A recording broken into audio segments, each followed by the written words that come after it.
Haleluya, puji nama Tuhan. Shalom. Haleluya, senang berjumpa dengan Bapak Ibu Saudara di GBI NLCC, New Life Community Church. Wow, gereja yang begitu luar biasa. Tuhan begitu dahsyat dan beracara luar biasa di tempat ini. Amin, Bapak Ibu Saudara. Ya, ada pepatah kuno yang mengatakan bahwa tak kenal maka tak sayang.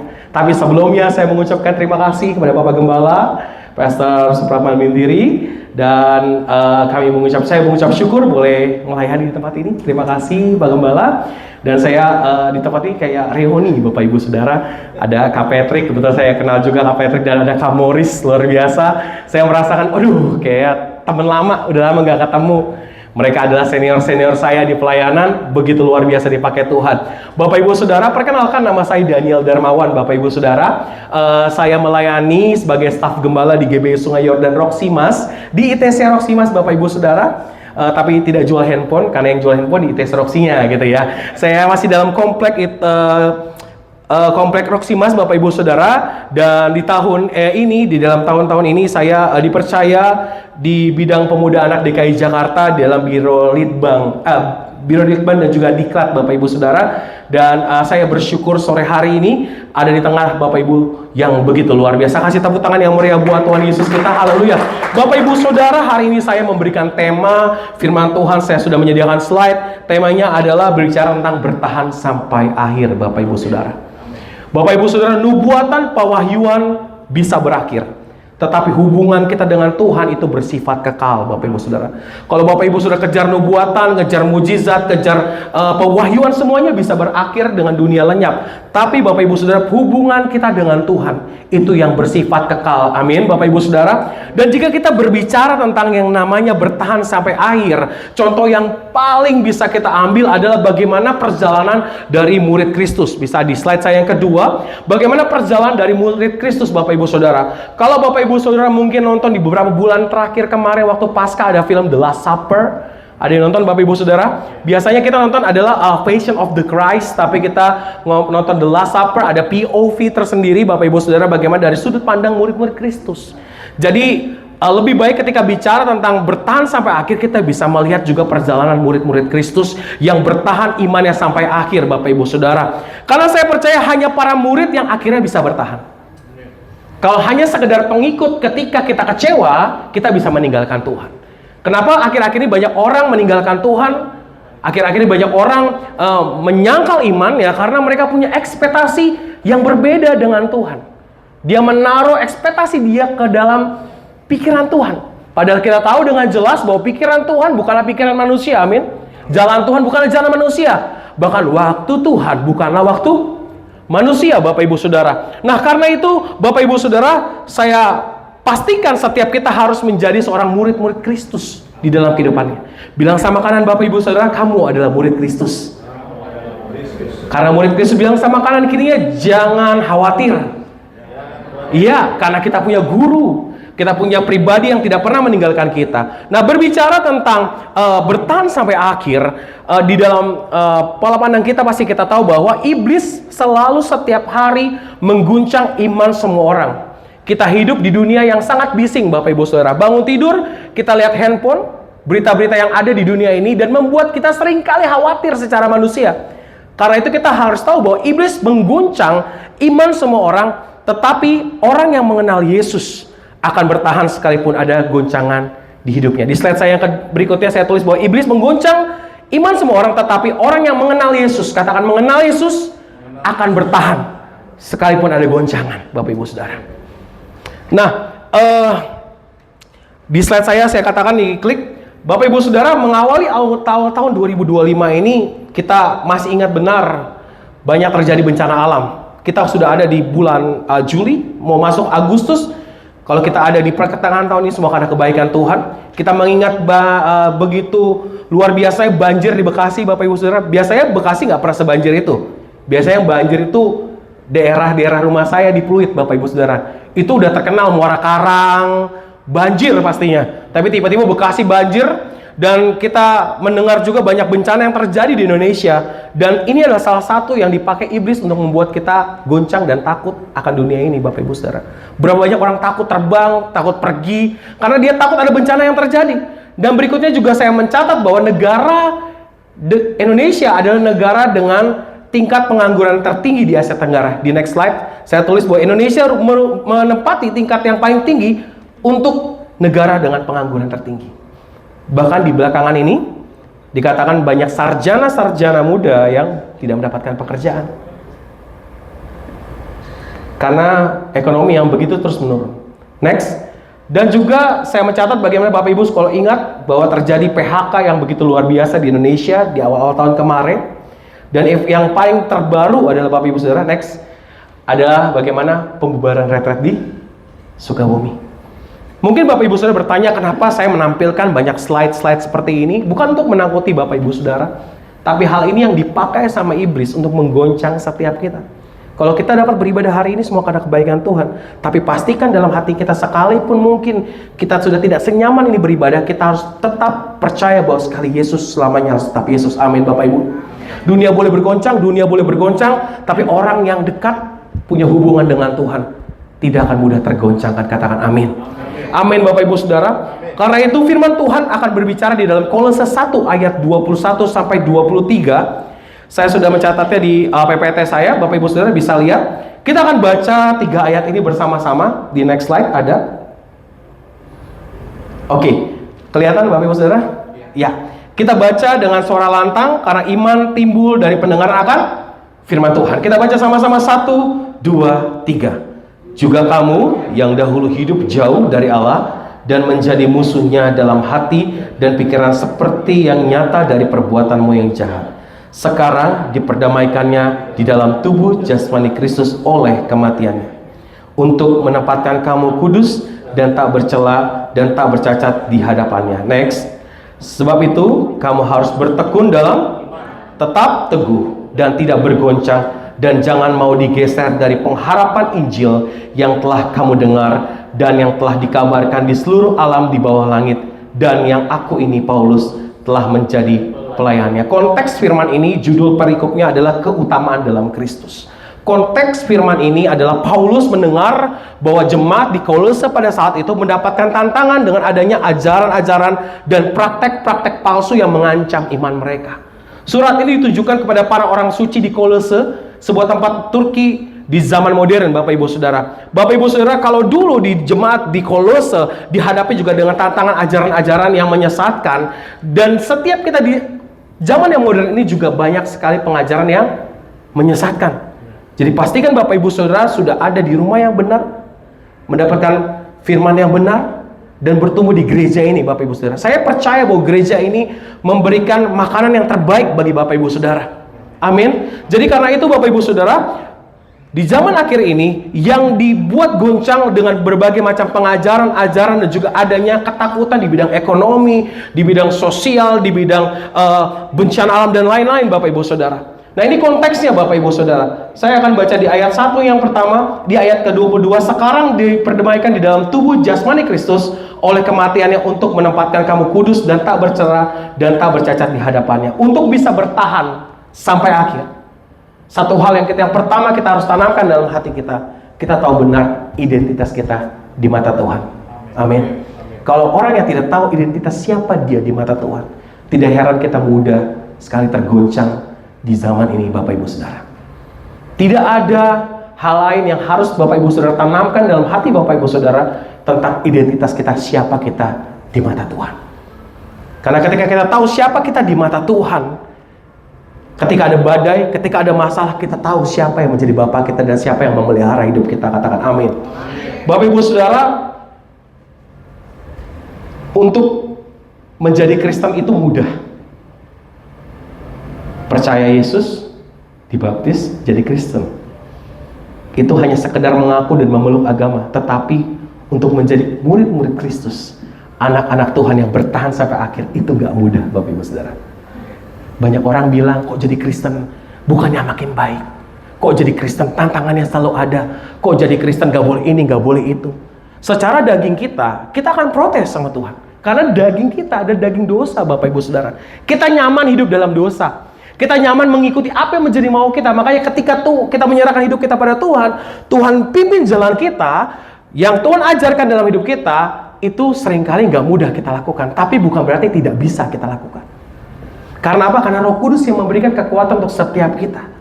Ketika kita tahu siapa kita, ketika kita ada di dalam dunia ini, hidup kita harusnya akan berubah. Berbeda dengan orang-orang yang tidak mengenal Kristus, katakan amin. Jadi kalau menjadi Kristen itu hanya sekedar agamawi, itu sangat mudah. Tapi yang bertahan, karena harus melewati membangun hubungan dengan Tuhan. Amin. Bapak Ibu bisa rajin ke gereja. Di semua di sini di gereja kita shalom, kita haleluya, King of Majesty, kita nyanyi dengan ku terhubung denganmu. Pulang dari rumah, apakah kita masih baca Alkitab setiap hari? Apakah kita masih membangun hubungan doa dengan Tuhan? Apakah kita masih merenungkan firman Tuhan siang dan malam? Ketika nyanyi itu gampang Bapak Ibu, tapi pulang dari tempat ini, makanya saya rindu Bapak Ibu Saudara, kalau saya nanti punya gembala sendiri, Pak Gembala mengembalakan sendiri, saya nanti di pintu keluarnya saya tulis selamat berperang.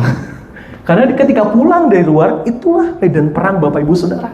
Di sini Saudara makan firman Tuhan, diberkati, diubahkan, pulang, itulah saatnya Bapak Ibu Saudara menjadi saksi Kristus. Amin. Amin Bapak Ibu Saudara. Jadi untuk mengikut Kristus itu tidak mudah. Tidak mudah secara daging kita, tapi bersama dengan Tuhan kita pasti bisa melakukan segala perkara. Katakan amin. Bukan karena kekuatan kita, bukan karena kehebatan kita, bukan karena kepintaran kita, tapi sungguh semua karena anugerah yang Tuhan berikan buat hidupmu dan hidupku. Poin pertama Bapak Ibu Saudara untuk bertahan adalah kita tahu siapa identitas kita, dan kita akan masuk di dalam poin saya tuh Bapak Ibu Saudara. Ketika yang pertama kita paham benar mappingnya, yang pertama kita adalah identitas kita, dan yang pertama, poin pertama adalah bertekun dalam iman Bapak Ibu Saudara. Ketika dengar kata bertekun dalam iman, bukan hanya sekedar tindakan masa lalu. Bertekun itu artinya tindakan yang berkelanjutan. Katakan berkelanjutan.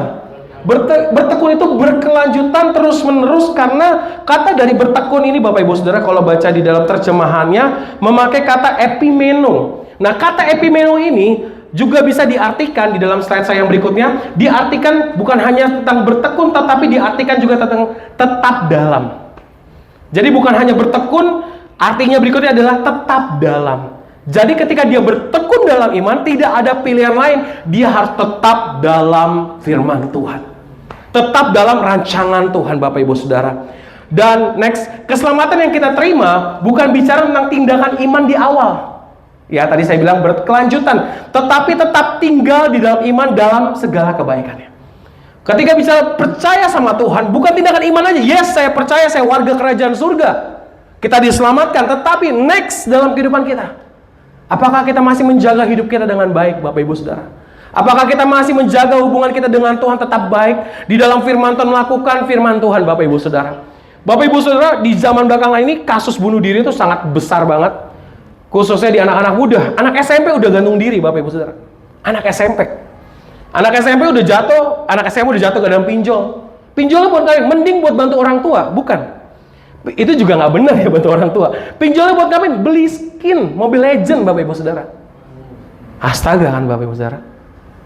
Bayangin aja kalau kita tidak benar-benar menanamkan firman Tuhan, iman kita di dalam keluarga kita. Jadi apa dunia ini Bapak Ibu Saudara?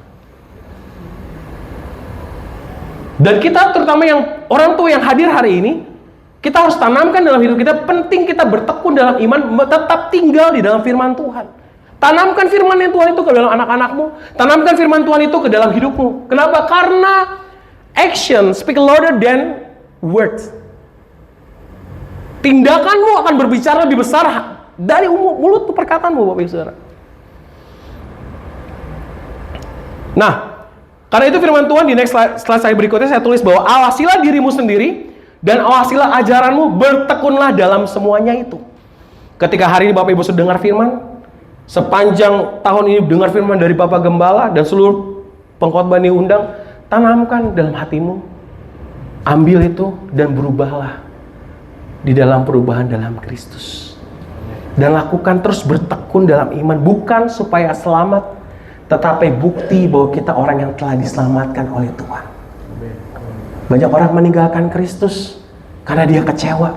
Dia doa 10 tahun, 20 tahun doanya belum didengar sama Tuhan. Bapak Ibu Saudara, Beberapa hari yang lalu saya sempat ngajar Bapak Ibu Saudara. S2 saya itu pendidikan agama Kristen. Jadi saya mengajar di sebuah sekolah di Sentul Bapak Ibu Saudara, sempat mengajar 7 tahun di sana. Saya punya teman seorang guru Bapak Ibu Saudara, rekan guru. Saya tahu dia punya anaknya sakit autoimun. Anaknya itu korengan, lebihnya ke korengan Bapak Ibu Saudara. Jadi autoimunnya nyerang korengan, terus dia kurus banget. Saya ketemu tahun lalu, kemarin bulan lalu saya ketemu waktu graduation sekolah. Saya nanya gitu gimana kabar anaknya gitu, dia bilang oh udah puji Tuhan ya, masih terus dibawa ke rumah sakit tapi sudah better karena anaknya udah gemuk, dari kurus banget jadi gemuk Bapak Ibu Saudara. Beberapa hari yang lalu minggu kemarin saya dengar lihat statusnya dia di rumah sakit. Saya tanya, saya tahu pas ini anaknya gitu kan, Kenzi kenapa? Aduh Nil bantu doa ya, tiba-tiba drop, sesak nafas, oh gitu. Terus sekarang di ICU, di NICU, terus Tuhan ngomong dalam hati saya, berangkat ke sana. Terus saya mulai, aduh Tuhan, di Bogor Tuhan. Saya lagi sibuk banget kerja di Jakarta, tiba-tiba aduh ke Bogor Tuhan, jauh banget Tuhan. Dengan kedagingan saya, aduh Tuhan jauh banget, lagi bagi banyak kerjaan. Terus tiba-tiba saya lihat statusnya, pindah, naik mobil, naik ambulans Bapak Ibu. Saya tanya, dibawa kemana? Ke rumah sakit Fatmawati. Nggak ada alasan untuk nggak datang kan Bapak Ibu Saudara. Secara manusia, saya masih ngomong gini, aduh, saya belajar dari sini, aduh Tuhan, ini kayaknya nggak bisa deh. Ntar dulu ya Tuhan, bentar dulu deh, besok saya datang, besok Tuhan. Baru sampai rumah, tepat sampai rumah, dapat chat teman saya, Nil, kayaknya lu harus ke rumah sakit deh. Udah sekarang. Saya cuma ngomong, dalam hati saya menyesal, kenapa saya nggak mau denger Tuhan ngomong begitu luar biasa dalam hati. Udah ngomong datang. Saya kayak oke, Tuhan. Saya bilang, Tuhan mengizinkan saya datang, tunggu saya datang. Tapi saya tahu sebenarnya ini mau meninggal anak ini. Saya dari beberapa hari itu udah tahu nih, ini nggak lama. Tapi saya nggak bisa ngomong karena dia temen lah, nggak enak ngomongnya gitu kan. Saya datang, akhirnya belum meninggal, dia datang, bapaknya keluar. Bapaknya kita doa gitu. Satu omongan yang saya dapat dari bapaknya, dia bilang, saya tetap percaya sama Tuhan apapun yang terjadi. Kalau Tuhan mau ambil aja. Kami sudah rela. Daniel, jadi kalau Tuhan mau sembuhkan, Tuhan sembuhkan. Kalau Tuhan mau ambil, Tuhan ambil. Itu perkataan yang terdengar mudah tapi sebenarnya susah dilakukan. Benar ya Bapak Ibu? Merelakan anak cowok satu-satunya dikeluarkan. Pulang dari tempat itu jam 10 meninggal. 1 jam saya pulang, meninggal. Dari hal ini saya belajar bahwa pentingnya kita Bapak Ibu Saudara punya hubungan yang intim dengan Tuhan. Kita tekun dalam iman Tuhan, sehingga apapun yang terjadi dalam hidup kita nggak mau tinggalin Tuhan. Kita tahu bahwa Tuhan punya rancangan yang indah buat setiap kita, sekalipun mungkin daging kita ngerasa sakit Bapak Ibu Saudara. Banyak orang kecewa, kenapa? Karena ekspektasinya beda. Ikut Tuhan itu begini, ikut Tuhan itu begini, kaya, diberkati, ikut Tuhan gini. Akhirnya ketika apa yang terjadi berbeda seperti yang dialamin, yang dia dengar kok begini kok. Makanya banyak orang protes. Saya udah rajin ke gereja, saya rajin kasih perpuluhan, saya rajin melayani. Karena keluarga ini semuanya dua-duanya rajin melayani. Saya tangkap bahwa orang yang tetap memegang imannya dan bertekun, dia percaya walaupun sakit, Tuhan punya rancangan yang indah Bapak Ibu Saudara. Karena itu, slide saya berikutnya menulis bahwa bertekun dalam iman adalah cara hidupmu sebagai orang yang telah percaya kepada Tuhan. Karena ini adalah bukti orang yang hidup dalam Injil Kristus. Ini cara hidup kita Bapak Ibu Saudara. Kenapa saya tulis cara hidup? Karena ini akan menyangkut the whole of your life. Seluruh hidup. Karena kita tahu bahwa tujuan kita bukan hanya masuk surga, tapi tujuan kita adalah serupa dan segambar seperti Kristus. Jangan lupakan itu. Tujuan utama kita adalah hidup di bumi ini mengalami keserupaan dengan Kristus. Artinya ada perubahan. Bukan hanya sekedar ibadah, bukan hanya sekedar doa, tetapi benar-benar ada perubahan karakter. Katakan amin. Makanya ada orang yang bilang sama saya kayak gini waktu itu, kok saya sudah seperti Kristus. Wih, saya kaget Bapak Ibu. Wah, haleluya. Iya kok. Yesus sedikit marah, saya sedikit-sedikit marah. Saya masih diamin Bapak Ibu. Terus Yesus sedikit tidur, saya sedikit-sedikit tidur. Saya masih lihat, ini masih muda kadang-kadang gitu, saya masih tahan adik rohani saya ini. Berikutnya, Yesus kok sedikit-sedikit memberi, saya sedikit sekali memberinya. Udah kayak Yesus kan, kok saya masih diamin Bapak Ibu. Yesus sedikit-sedikit mengampuni, saya sedikit. Saat itu juga saya langsung bawa dia ke kali Roxy, saya mau baptis ulang Bapak Ibu Saudara. Bukan kayak gitu. Artinya kalau Yesus memberi, kita juga punya hati yang mau memberi. Kalau Yesus mengampuni, kita juga harus mengampuni. Karena hidup dalam Tuhan itu sekalipun suami saya, istri saya menyakiti saya harus tetap belajar. Yes, Bapak-bapak.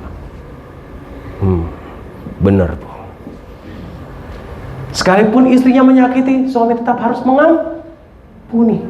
Karena itulah keserupan dalam Kristus dan bentuk kita bertekun dalam iman. Yang kedua adalah bicara tentang teguh dan kokoh. Kata kokoh dalam terjemahan Yunani ini merujuk sebuah makna dengan dibangun di atas dasar yang kokoh. Karena itu saya mengambil firman Tuhannya adalah di dalam Matius 7 ayat 25, di next slide saya, dikatakan bahwa kemudian, mohon maaf, ini ada perubahan Bapak Ibu Saudara. Ini penyakitnya kalau dari Apple masuk ke ini PPT begini Bapak Ibu Saudara. Mohon maaf ya Bapak Ibu.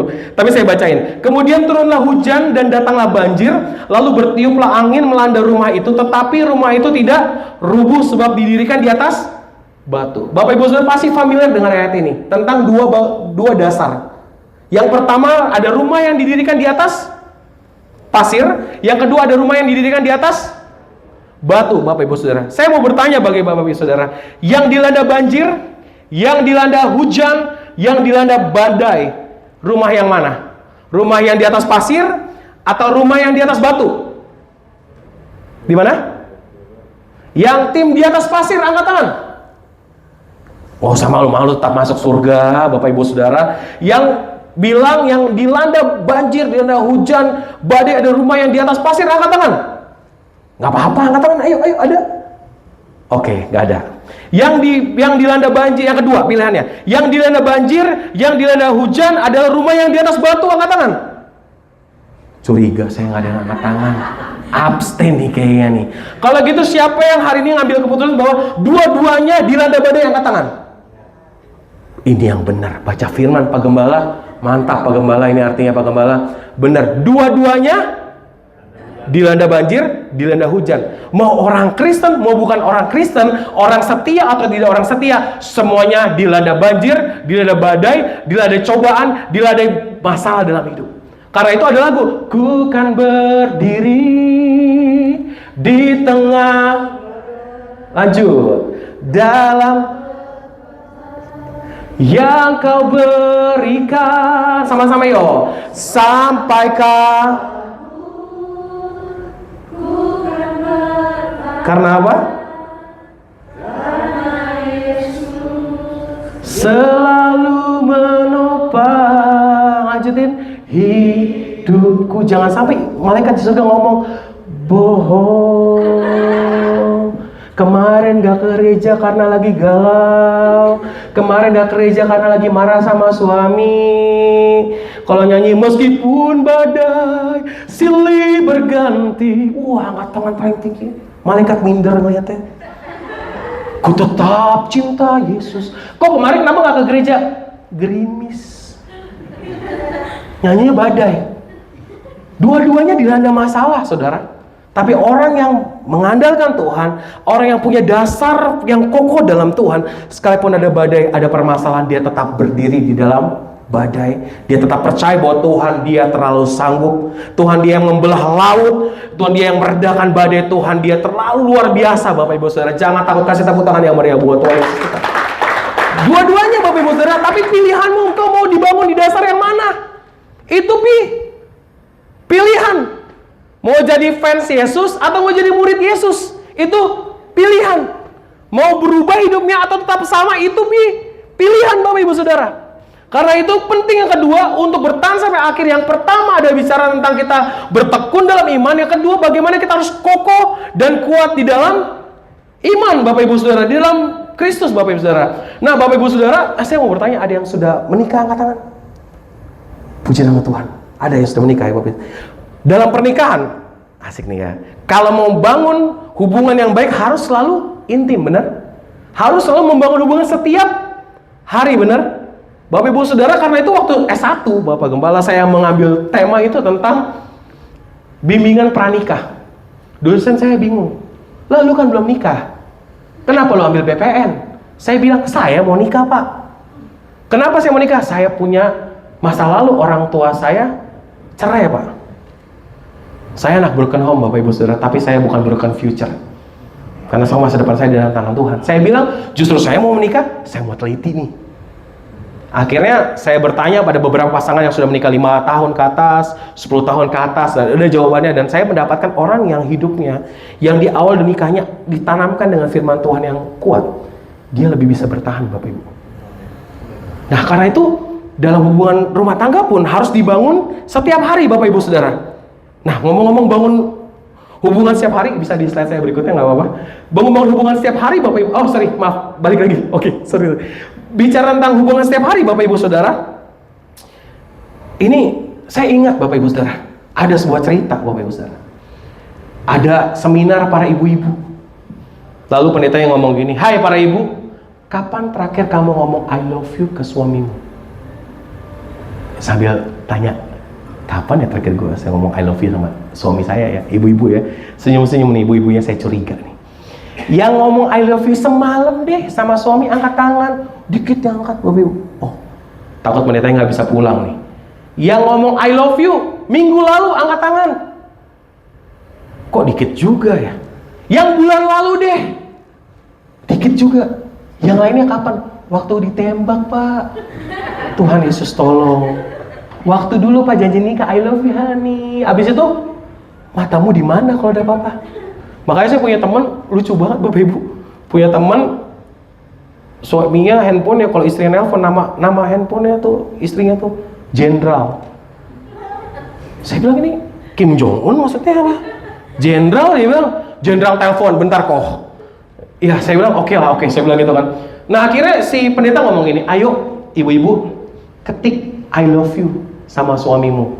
Nanti jawaban terbanyak, saya mau dengar suaminya jawab apa. Akhirnya ada 5 jawaban, Bapak Ibu Saudara. Ketika istri ketik I love you ke suami, yang pertama suami, jawaban nomor 5 terbanyak, suami menjawab, kamu baik-baik aja.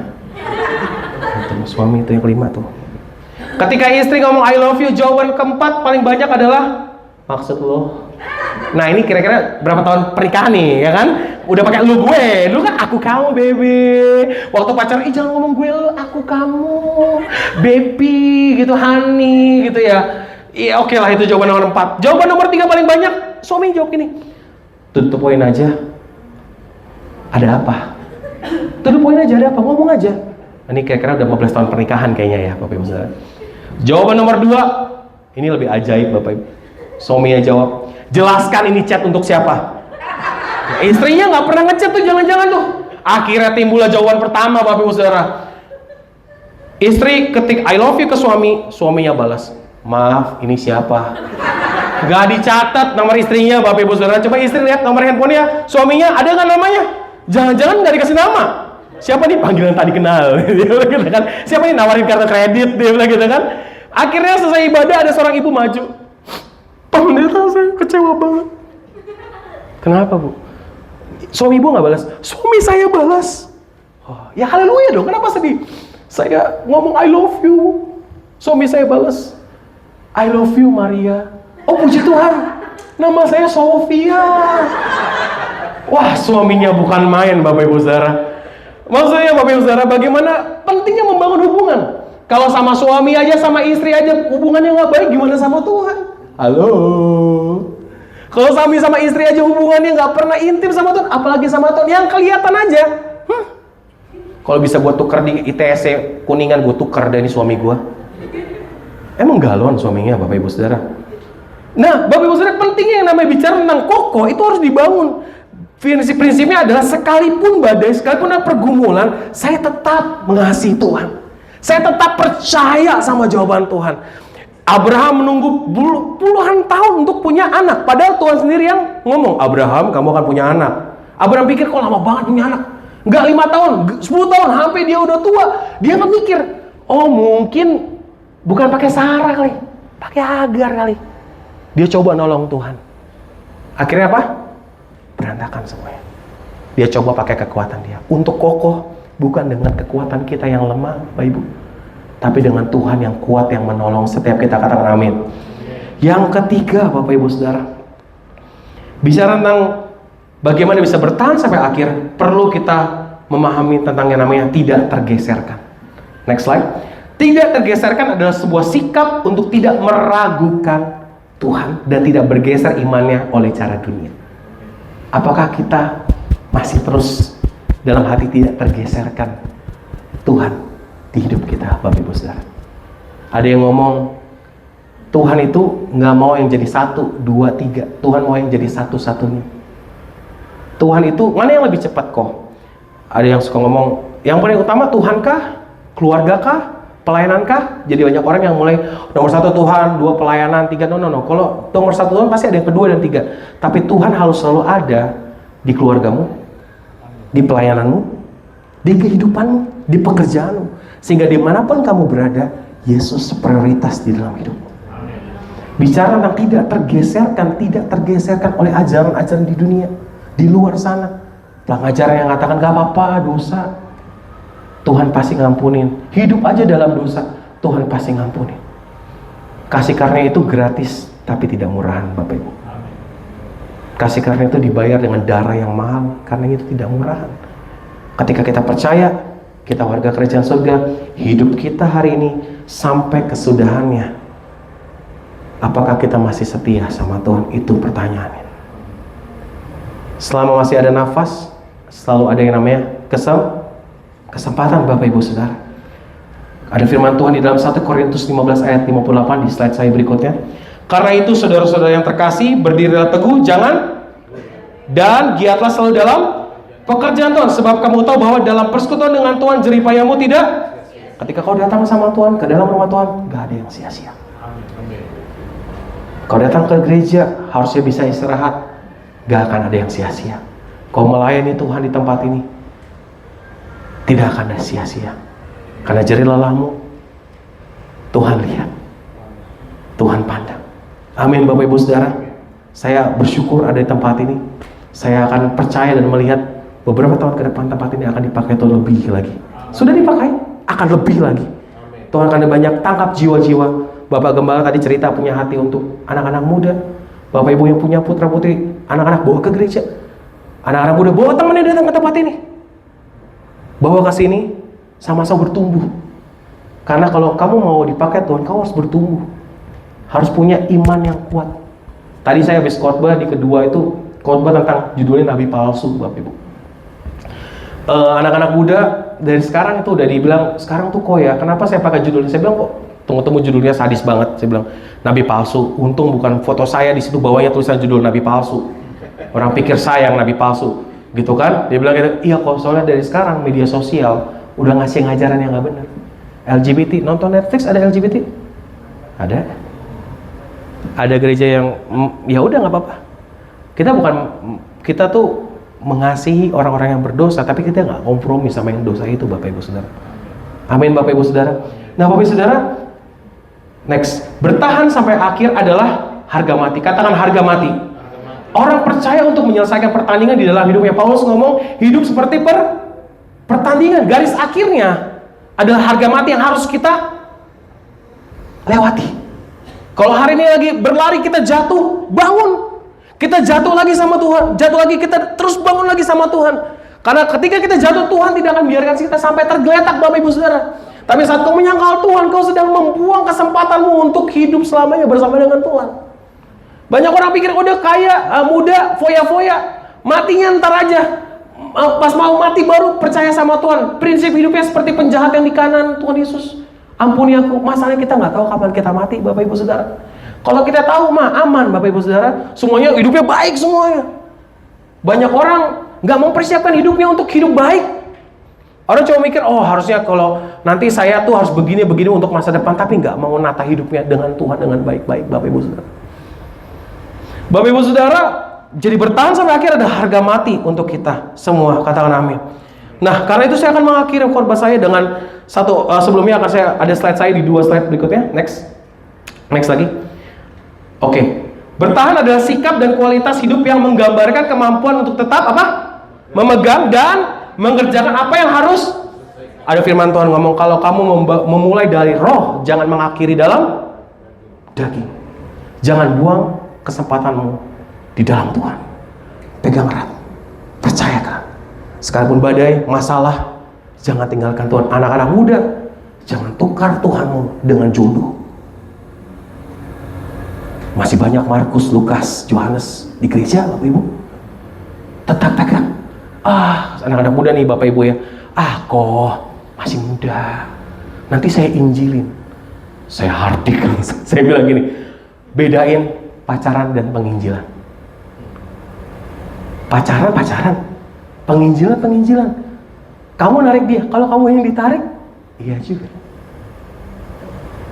Anak-anak muda, bertahan sampai akhir, pegang imanmu dalam Tuhan.